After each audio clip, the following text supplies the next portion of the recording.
Ngayon lang pala natin nalaman, no?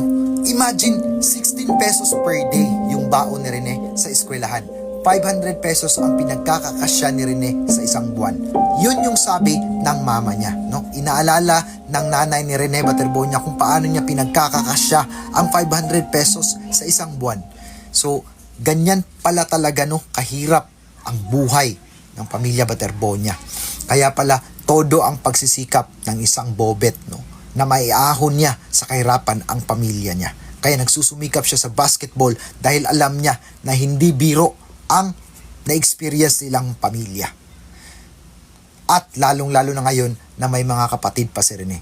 So, ngayon na wala na si Rene. Sad to hear that, no? Unfortunately, yung mama na ni Rene talaga yung nagsusumikap, no? Pwera na lang kung yung kuya na Rene magsusumikap rin sa pagbabasketball, no? Kung may tsansa. Then why not, 'di ba?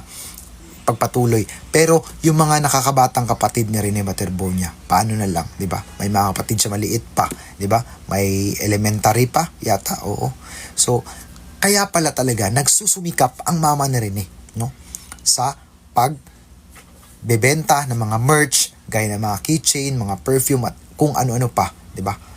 Na may pirma ni Rene para at least, no, maiahon nila sa kahirapan. Ako, naiintindihan ko talaga yung hinanaing ng isang ina, no? Na mawala ng anak at nag-aasa siya na sana si Rene ang makakatulong sa kanila. Pero ngayon na wala na si Rene, paano na? So yun na nga, no? Nagsusumikap ang mama ni Rene talaga. So ganyan pala talaga ang kahirap, no? Ang na-experience nila sa pamilya, no? Nung si Rene nag-eskwela pa, no? Nag-aaral pa. Imagine 16 pesos per day, no? At saka minsan, 'di ba, yung 'di ba, kahit sa recently noon buhay pa si Rene, no?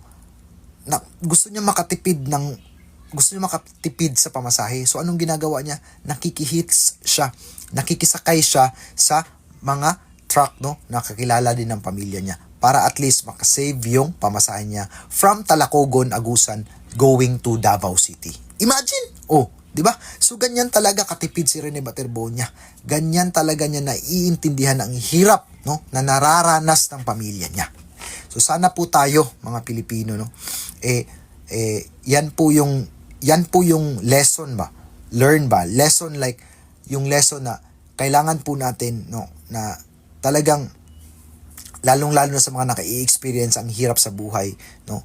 Ganito po ang isang inspirasyon ng isang Rene Baterbonia na kailangan nating magsusumikap para sa pamilya. So, ayan na po, no? 16 pesos. Paano niya pagkakakasyahin yung 16 pesos, di ba?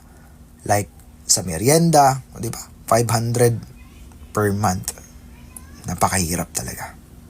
So, patuloy po tayo manalangin sa pamilya Baterbonia at sana po, makamit na natin ang hustisya.